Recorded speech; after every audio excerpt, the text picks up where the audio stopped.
I get myself into. But I'm really excited because right before coming here, had a call with one of our major funders who is investing at least a fourth of that goal. So do the math.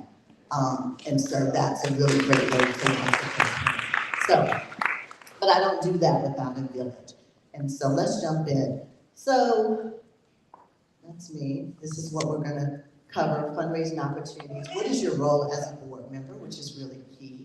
And then really building relationships that drive support. And then the next step is really asking yourself the question of how will you engage as a fundraiser? I would start off the bat and just say that as a fundraiser, I do not believe that everyone is in a position to make the ask. I'll say that again. Not everyone is in position to make the ask. You can still have a role in fundraising without being the asker.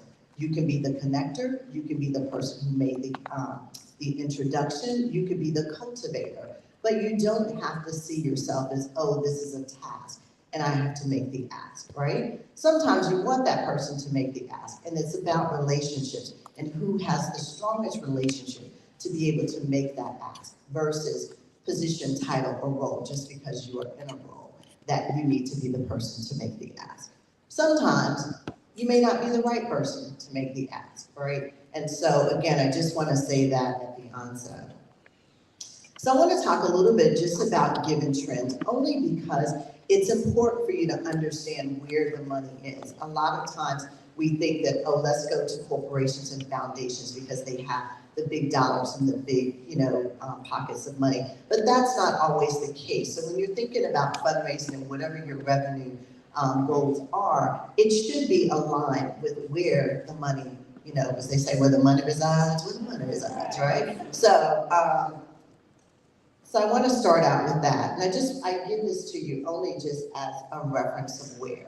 And so when you look at this, you see that individuals make up 67%. Now, this is data from 21, but the numbers have not changed, and they don't change drastically from year to year. So you'll see that those of you who are in corporations, that number significantly shifted. When I started fundraising, that number was significantly higher. It was nothing to call and ask for a check and then get it. Now, you gotta jump through a few more hoops. And then with fundraising, foundations, that number has kind of gone down a little bit, but in some cases it's gone up as well. What you now have when you look at the individual side of it is you have a lot of wealthy individuals forming these collaborations where they're now doing collective giving and collective impact, right? So that they can make larger and more transformational gifts in communities. And so, but individual still yet is the untapped part, right? So my grandmother used to say, you have not because you ask not, right? And so this is the area that you really should lean into when you think about your fundraising strategies. And then this, if you can see this slide, is really by interest. So you'll see kind of all the segments where people have an interest. You'll see that religion is still in faith. We still give our money to the church. How many of you still give that building fund? And the building had not been erected in 20 years, right? They still got the envelopes in the pews, right? Y'all know what I'm talking about. So this is that, just to kind of show you, just as an illustration. But more importantly, it's important to really understand where, as an organization, you are, right? What becomes realistic when you think about how you approach funders, how you look at your fundraising and your revenue. So this is really just a continuum. I would assume that most of you are somewhere in the mature area. I don't really look at the decline in the right side of it, if you would, mostly because that means you're phasing out the work that you're doing. So you're somewhere in the first half of this continuum. So really understanding where you are as an organization really speaks to how you build your fundraising and your revenue strategy, right? So if you're in the beginning in your idea and your startup, you're looking for those donors who are going to really invest in the work. So it's even more important to have a strong case to the why, because you don't have a history of success yet. And as you mature, you can then begin to give example and success of the programs and the impact. Donors now are really motivated, and they really want to know, like, examples. Give an example. What are the numbers? but also more importantly, to make sure that you're tracking that, because they do want to know impact. They want something that we call a little return on investment. So it's important to really have that. The other reason is really understanding what's motivating donors to give. So there are two different sides, right? So you have the mission driven, and that is just really, hey, it's an exciting idea. They love what you're doing. There's a relationship there. It's ongoing work, mission, and it's an opportunity to really grow your capacity. On the other investment side, that there is a need, right? And so you can identify what that need is. And there's community visibility, a personal incentive, and there's a tax deduction, right? And when you think about foundations, they have to give away and reinvest 5% of their assets every year. So just kind of really understanding the donor and who you are targeting for your giving. So where are these donors? So here are kind of the likely, everybody knows, corporations, foundations, individual donors. I added family foundations there because a lot of families have created foundations to support their giving. Planned giving, just by show of hands, how many of you are in a mature state where you have planned giving and you've received a request from someone who's been a member? How many of you haven't even thought about, okay, one person, two. How many of you haven't even thought about this could be a strategy for what we do, right? People give their money where they've spent their time, where they serve. But again, we have not because we've asked not, right? So we don't ask people to think about, have you included our chapter, our organization in your estate planning? And we're all about that age. I would venture to say we need to do it earlier because unfortunately a lot of us are going way too soon, too fast, right? And so think about your estate planning, your own personal estate planning, to thinking about where you give and leave dollars to invest in. And then also events. Events are my favorite. I think they're the greatest way to engage people in your organization because it is typically the first time someone touches your organization. And so the mistake that many of us do in nonprofits is we will have an annual event. People will come to that event. We capture their information and we do what? We sit on it till it's time to send the invitation again. Big miss. We don't engage them in our newsletters. We don't keep them up to date to what's going on. We don't solicit them for any annual campaign. We don't even say, oh, these 10 VIPs came to our event. Let's figure out a way who has the relationship, who invited them to sit down and talk with them about why it's important for them to support our program. And so it's a really big miss if you don't think about that as an event. How many of you have an annual event? Okay, not as many, okay. How many of you follow up with the people that come to your event?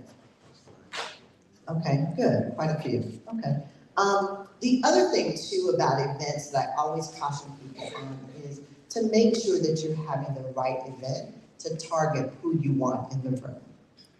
Right? A lot of times we may do an event and we may have a golf event, which is great. We may have some other, skeet shooting event. I don't skeet shoot because it just reminds me of, who they shooting at. But that's just me because they're typically on somebody's old plantation. I'm just being honest and transparent if I can. I think this is a safe space to do that, right? Okay. So, but my point about events is you have to know when, right, to say that this event is no longer serving our purpose. If your strategy is to raise money around that.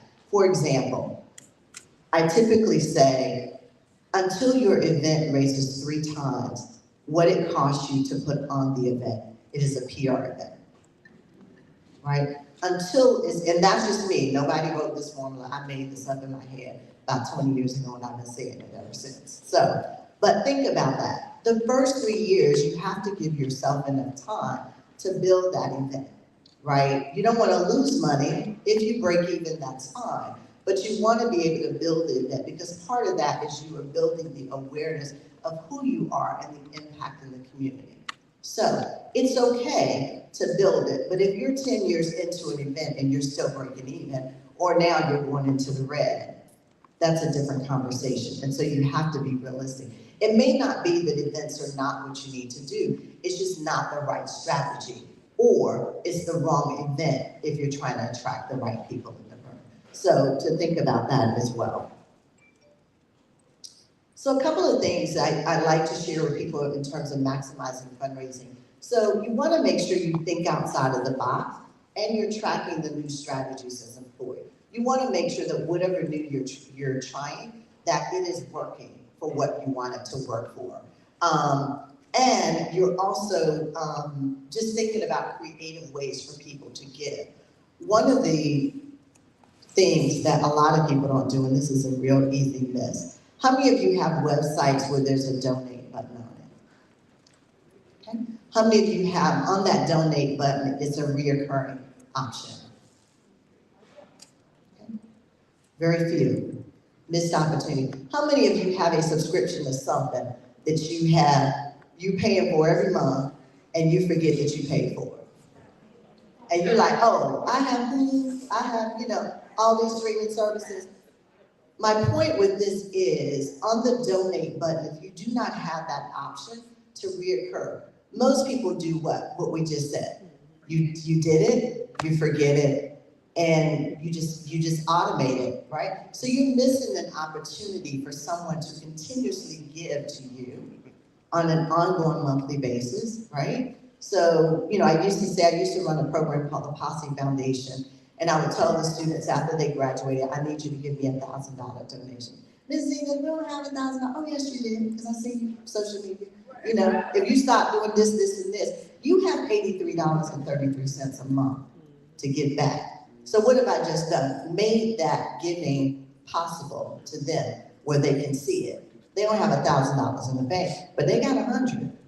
So you've got to create opportunities for people to give. It's not rocket science. You're just really thinking strategically about how to engage. So you could do a campaign where you ask everyone to give $1,000, right, over a year's time, and depending on the amount of people, you could have reached a significant milestone in terms of your giving in that year. So something to think about as well. You want to make sure that you're showing the impact of the work that you're doing, right? A lot of us are doing great things, but we don't do as good of a job, whether it's social media, a newsletter, or something where we're really telling people the work that we're doing. So we're raising that visibility within a community so that when it's time for someone to give and you go to make that ask, you're like, oh, absolutely, you've been doing amazing things, the young people that you're working with, and whatever your programs are. And then the being flexible and gift opportunities is just what I said, the one example there. Collaboration is really key. Funders, those of you maybe funders here, they love a good partnership. Like, who else are you working with? Who are you partnering with? Because part of that for them is they're maximizing their impact in the community. And so to have partnerships are really key. So think about who you're partnering with and those opportunities to really partner. And then always increase opportunities to engage donors. Invite them to your events, invite them to your programs. You can always go to them also for advice visits, which I think are equally as great in fundraising. And that's where you're going, you have a problem. They have an ability to give you advice or just insight on something. And it's a great way to engage someone without asking them initially for funding, right? So you're sharing kind of a little bit about your work, you're asking them for advice in an area that you have a need, and it's an opportunity to continue to circle back with them, continue to have them engage, and then ultimately ask them to support your organization. So another key thing is really building your case, and this is really kind of what's that 30-second pitch?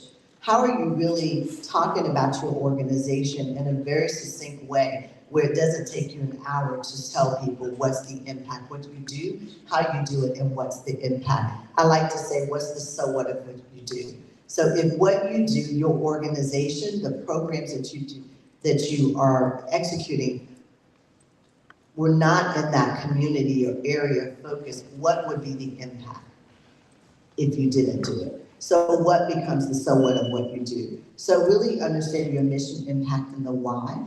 but also really knowing your donor base and knowing who you're targeting.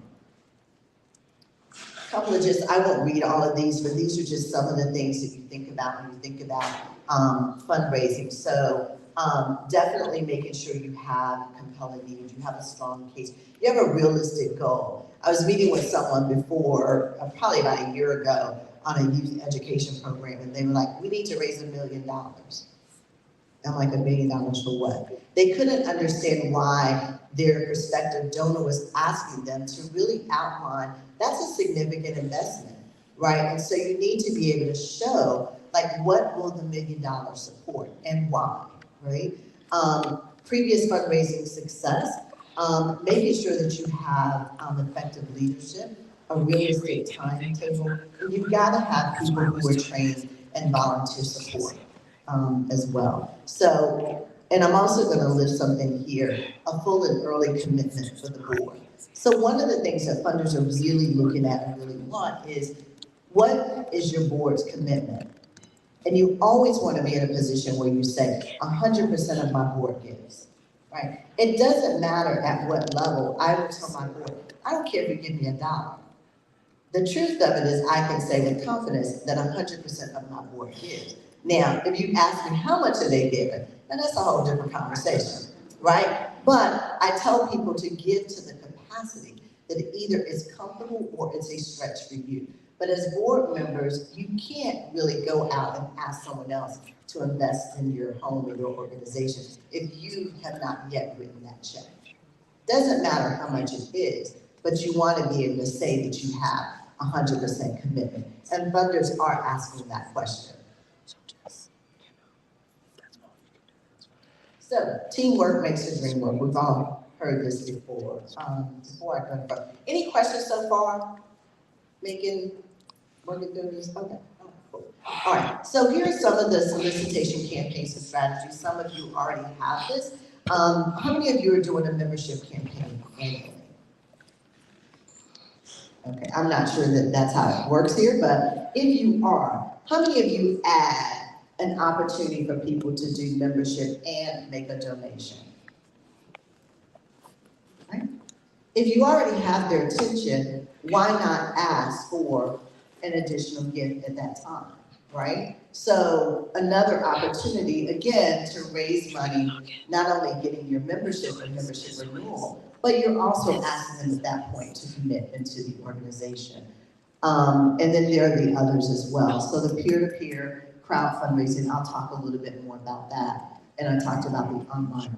Corporate partnership and matching gifts is another one that people miss. So a lot of times, many corporations will match your individual giving or your volunteer time. And we don't ask for or activate that aspect of it, or even look at individuals and what the companies that they are affiliated with to say, hey, I know you just gave $1,000. Would you consider submitting this for your corporate match?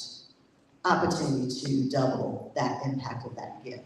And so, again, just smaller strategies for you to think about how to raise money, in multiple ways. So I'll talk a little bit about peer-to-peer fundraising. These are just a few kind of points around peer-to-peer fundraising. Again, average donation can go up or down depending on what you're asking for. There typically is a sense of urgency, so you're asking someone because, hey, we have a need, we have a campaign, we have this program coming up and it needs your support. An opportunity, again, for you to tell your story with passion. And you could also do some type of video, however you're doing it, to be creative around telling the story. It also makes it easy for people to set up fundraising pages. So a lot of people will do kind of GoFundMe. This gets into a little bit of crowdfunding, but GoFundMe or Facebook page or something, raising money for a birthday and anniversary. So, and then also it makes it easy for someone to just click and share. So those are the things in terms of the peer-to-peer fundraising. And most people, when you ask them to give, will support whatever you have, right?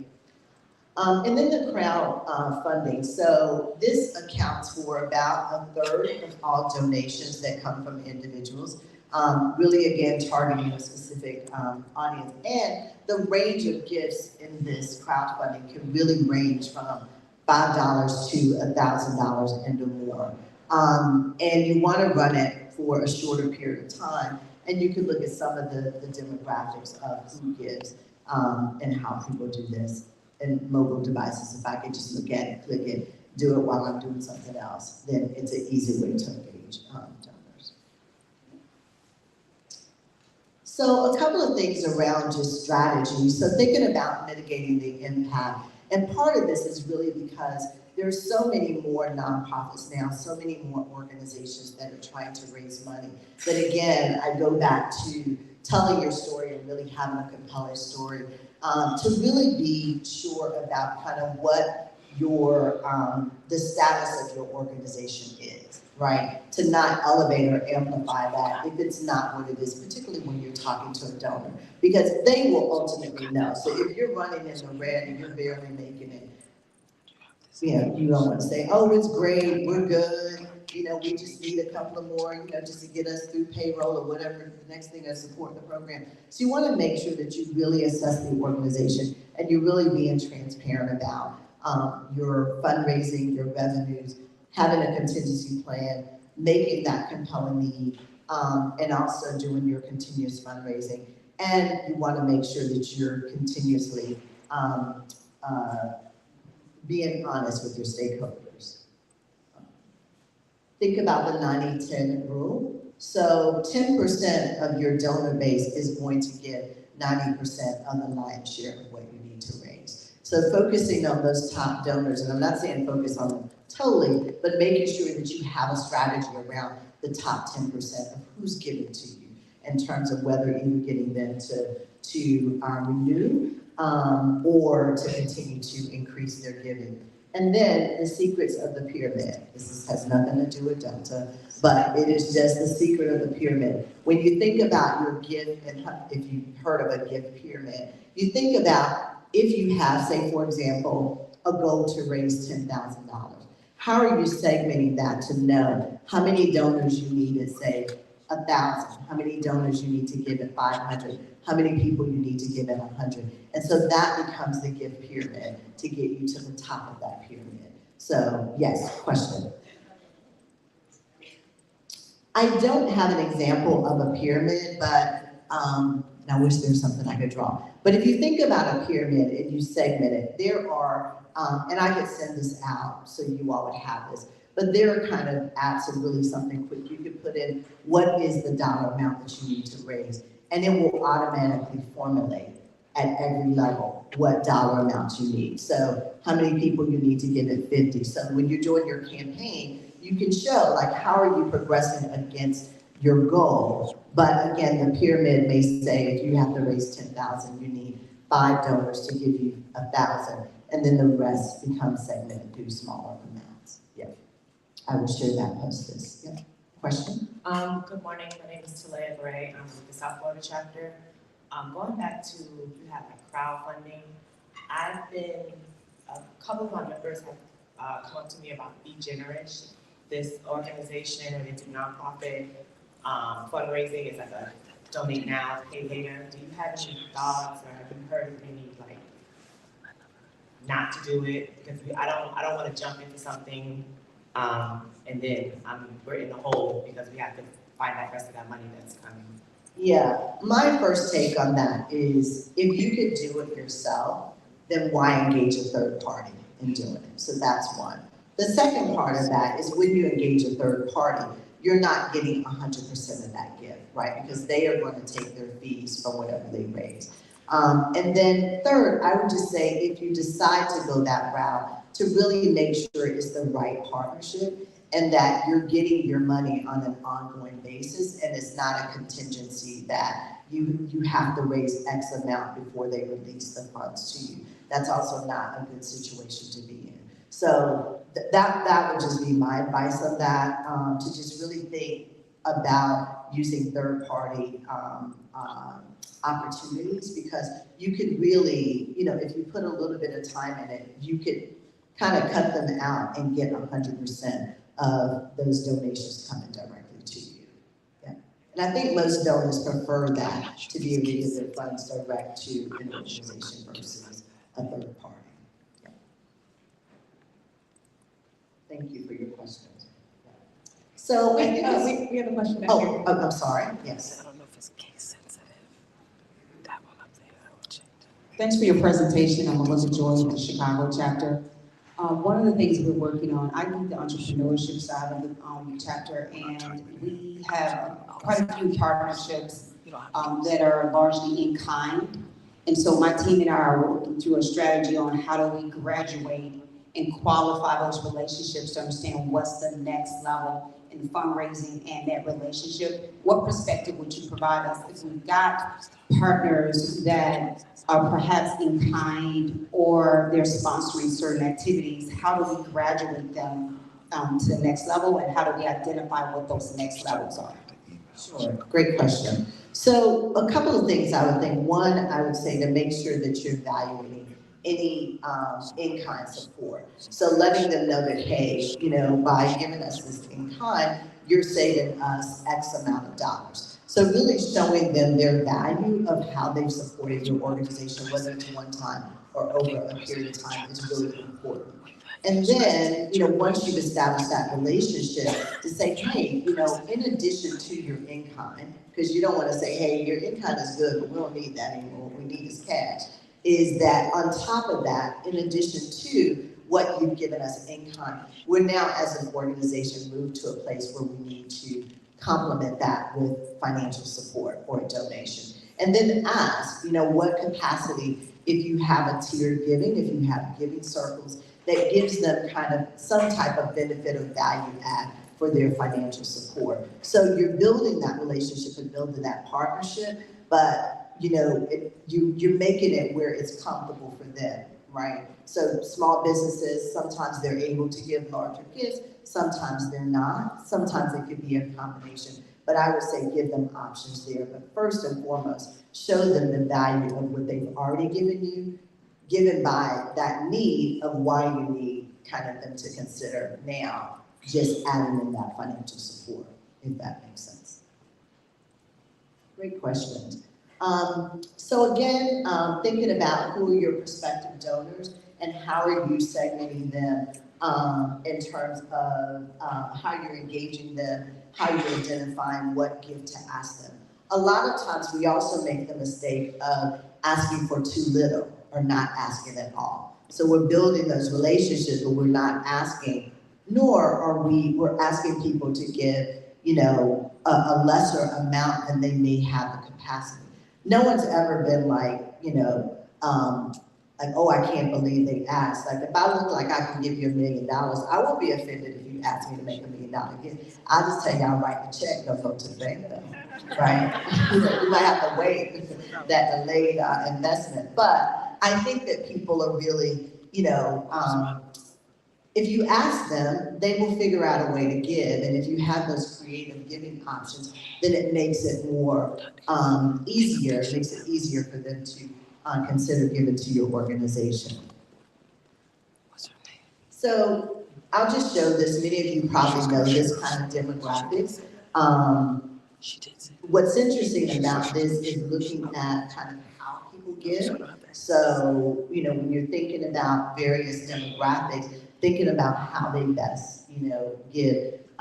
There are still people who love to get those stamps and free labels, and then they send a check, you know, in the mail. They don't come as often as the direct appeals to come. But thinking about kind of the online, the email appeal, how people really volunteering. So I want to focus a little bit here around volunteers. A lot of us will engage volunteers. They will give us their time. They'll give us their talent. We never ask for their treasure. Yep. Right? So that's the piece that we're missing. So if someone's coming to your event year over year, why not ask them to consider, hey, you ever thought about making a gift to the organization? We have this campaign and could really use your support, right? And so we never ask them for their time. So we have all these volunteers who their time is great, but we've not converted them to donors. So thinking about that as well. Okay. The millennials, the Gen Zs, and then there's, you know, the new group that's up now. Here, I know they're all, we all over the place, right? So, how many of y'all work with millennials? I love millennials. They have changed the way I lead and the way I probably live my life right now. I got strict boundaries in my millennial life, right? But one of the things that I love about millennials is like they will show up, they will volunteer, they have disposable income, and guess what we don't do? We don't ask them for money, right? And these are the ones too, and the Gen Zs. They want to know like what's the impact now. They're not waiting for you to get results. They want to see their money in action because they're given their time. And so again, I only lift this to show just the strategies of kind of how they give. It's mobile, it's not the online, but just really making sure that you are aligning your strategies and revenues around the various gifts that make up your demographic. So this is where that's important. And then other factors here. So again, just thinking about like how people prefer to give, the role they play. And I'm like, everybody is an opportunity to make an ask, right? We just have to determine when we're gonna make that ask. Again, I go back to some of the common fundraising mistakes is, you're asking for money, but you're not building and keeping friends and relationships. So as you're asking for money, how are you really cultivating those relationships? You're making cold or cool calls. You really don't know the person, but you're still like, I'm gonna ask because they look like they're gonna give, right? So thinking about that, and then too many calls at a low dollar level. So when you're really thinking about doing something big and ambitious or having a campaign, you really have to think about, are we asking people to give and invest at the right level? Because $10 donations is not gonna get you to 10,000. That's a whole lot of $10 ask. And back in the day, we call them chicken dinners and fish. Y'all know the fish fry with spaghetti. That's a Midwest thing. We didn't do that in South Carolina. We just put that yellow mustard on that fish with 2 slices of bread and gave you $10. Y'all know. So, some of y'all like y'all don't know, but I know. And then emergency fundraising. So what I mean by emergency fundraising is like being in a moment where it's Monday and if you don't raise this money by Friday, you're in trouble. Right? Most funders don't really like that because one, you haven't developed a strategy. And if you're in that situation on Friday, guess what happens on Monday? You're back in the same situation. So you want to make sure that you're really thinking as your board, as you're thinking about your program, that you're thinking more long-term, you're thinking contingencies, and you have multiple sources of ways that you're raising money. So not just you doing an event, and some events are great because events can really fuel your programs for an entire year, but also just making sure that you have other ways that you're engaging donors. And then just lack of training, coaching, and support. So even though you may serve on the board, it's important to just have some type of training for your board members, whatever it is. Fundraising can be one of those things, but you're going through a day or 2 days right now of just training that's really fortifying your board. So making sure that you're continuing to do that. Again, just really having a vision, having a strong revenue plan, really make sure that your board recruiting and leadership. So I'm gonna pause on board recruiting for a moment. It's important when you are recruiting for board members that you explicitly say to them, because this is one of your responsibilities as a board member to have the fiduciary responsibility of the organization, that there is a fundraising commitment. Whatever that commitment is, whether it's a give-get strategy or you want people to outright give a gift. And so the give-get is you either give 1,000 or you help raise 1,000. However you do it, it doesn't matter. So to really be very explicit in that when you're just not, in addition to your time and your talent, we also need your treasures on the board. So I'm on a board and we're bringing someone on the board who has capacity. He's a multimillionaire. And the executive director never had the conversation with him about board giving. I'm like, we absolutely cannot afford to bring anyone on this board if we're not explicit in saying that a part of your role and responsibility is the one to help us raise money, but also to make a personal gift to the extent that you can do. So I think we have to be really direct in that. And also just having a commitment from the CEO. The good thing is the majority of CEOs and people who lead organizations understand fundraising. But there are CEOs out there who will absolutely not go on a fundraising or solicitation trip because they don't believe that that's their wheelhouse. And part of it is that they think that there's something that they need to do or have experience in asking people for money. But again, it's about building those relationships. And then also, you want to continue to build a culture of philanthropy and stewardship. I tell people that it's important for everyone to recognize that they have a role in fundraising. Again, I go back to whether you're building a relationship, you're making that introduction, but everybody has to feel like the fundraising is not on one or two people in the organization or one or two people on your board. Everyone has the capacity to really support the organization's fundraising. Did I get a clap over there? Yes. Oh, okay. You say that one more time. Everybody. So it's really important because I was in a team meeting the other day and I was like, oh yeah, we're finishing this big, ambitious strategic plan and we're somewhere around $100 million. And I'm like, I'm not the only one and the CEO is not the only one who's gonna go out here and raise the money. We can do it, right? But it's important for everybody to understand that they have a role. And as we take this national campaign on the road, you may be leading one program, but we may need you to come and give us feel about what you're doing and the impact that you're having. So everyone needs to feel like they own it so that everyone can celebrate the success at the end of the day, right? So that's really important to do that. So thank you. So the No Ask fundraising, these are what I call friend raiser. These are really kind of building awareness, but even though you want to do events to raise awareness and raise money, it's also equally important to do smaller events where you're educating people about the work. So you can or can't do, an ask at these events, but you're really talking about your programs. You may have some beneficiaries who are impacted by your program here, but you're really just showing people, like, here's what we're doing, and it's a no ask. People will show up for this, especially if you have, thank you, especially if you have an opportunity to have it in someone's home or some other cool venue is really important here. So I'm gonna flip through a little bit because this is important to know your role as a board member while we have time. So I think this point just really illustrates how would you describe your board. So this really goes to having a realistic perspective of how are you functioning as a board, right? Healthiest is when you're in the center. You take responsibility along with the executive director. So the board is not in the staff lane, the staff is not in the board lane. So that's a whole nother session. We won't talk about that here. But this is really important in terms of fundraising, to really know the health and strength of your board. Your role, some of these things I've mentioned before, but it's number one is to advocate for the mission of the organization.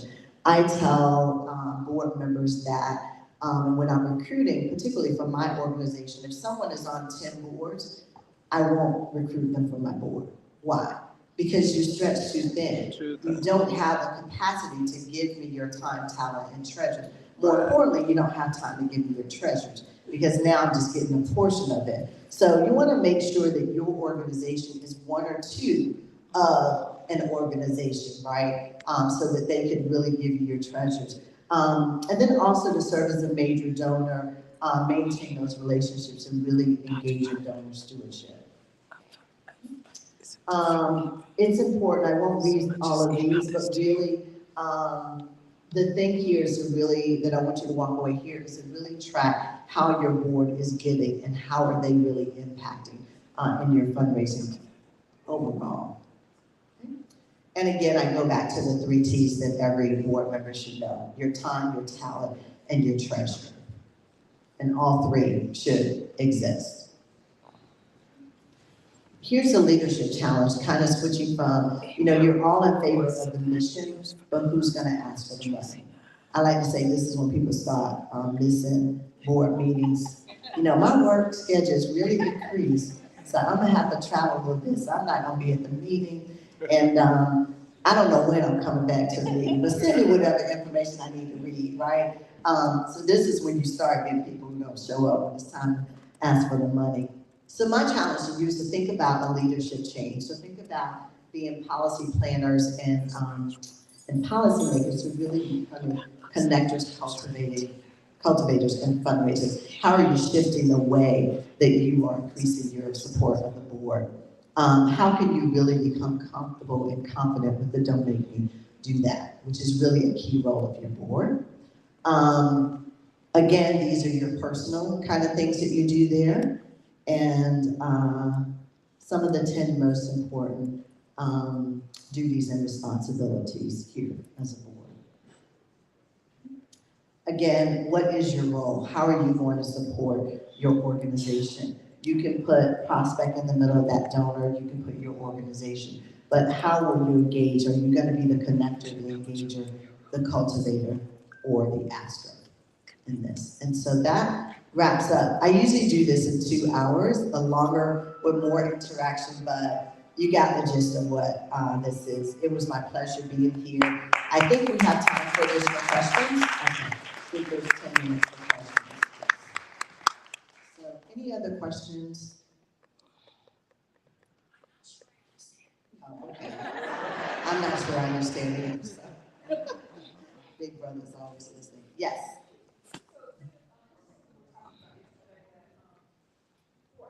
Each board, there's a different understanding about who's going to raise money for the board and how they're going to show up. So can you talk about a little bit, like, in your experience, what are some of the best practices in terms of engaging all the board members, and where do they start? Do they just start willy-nilly going out, or, start close to home? Yeah, so a couple of things that I usually like to do. One, first and foremost, you gotta start in the recruitment process and setting those expectations. So as much as you're courting someone for your board, you want them to court you, and you wanna make what are the expectations clear up front. I've had the best experience doing that. The second is at the top of whatever the fiscal year, we do something called a board commitment. So I wanna know how you're gonna activate your time, talent, and treasure, right? So what do you have the capacity to give individually, whether it's you, your company, how you're gonna raise money for an event, how are you gonna show up with volunteers? And so what we do is we project manage, if you would, whatever board member said that they would do, right? So we're coming up for this event, can we count on your $10,000 that you put it here? Can we count it towards this event, or do you want it to go to general programming? So that's the second thing. And also the third thing that we do, and to put people, I don't wanna say put people on the spot. One of the things when I'm doing a board packet of my board meetings is I take the names out. I show what the board giving is. So board giving is accounting for 60% of what we're doing right now. And then there's another little chart that goes A, B, C, D, E, F, G. I remove names, but I show in-kind support of each. Behind every letter is a board member. So they see how are they doing by comparison to other people. So, people wanna show up, and sometimes you just know who's giving. But that visibility in front of the board can really motivate a board to give. So those are my probably top 3 things that I would say. And just manage that expectation and be clear. Yeah. Thank you. Hey Zena, how are you thinking about succession planning for your board? So are you identifying when people are rolling off? How are you then identifying like who you want to roll on? Right. So in the example that you mentioned about like having that person being on 10 other boards, right? Like I still see value in maybe having that person engaged in some other way. Right. So how do you do that? Yeah, absolutely. So a couple of things that we do. One, we do a really, is not even a sophisticated board matrix, I'm not even gonna pretend. But we put board terms in there. We look at kind of the diversity of the board, where are people coming from, what's missing. And so we succession plan against that. One of the things that I've done in leading an organization is when a board member rolls off, I give them the joint responsibility of helping to identify their replacement. So I need you to help me, and then let's together figure out who that next person is. And it could also happen succession plan in terms of leadership, right? So the person who is on the board, the next leader may not be on the board, but we need to recruit that leader to come in with the expectation that we're bringing them in for their leadership to come on board. So that's how we've done succession planning. The current board that I'm in with Purpose Build, if you know our history, you'll know that we were created by 3 wealthy white men. So for 10 years of the organization, they had no fundraising at all, right? 3 years ago, we've got some generous investments from some really significant donors, and now we're about to embark on a $100 million campaign, right? So how do you go from 3 donors to a few to now these big audacious goals? So I'm not necessarily raising $100,000 gifts, although we'll take them, but most of my donor targets are multi-year $1 million gifts, right? Because that's a long 5 years to get to 100 million, and my goal is to get there in 3. Other questions? Okay, last one. Okay, it's been my pleasure. Thank you again.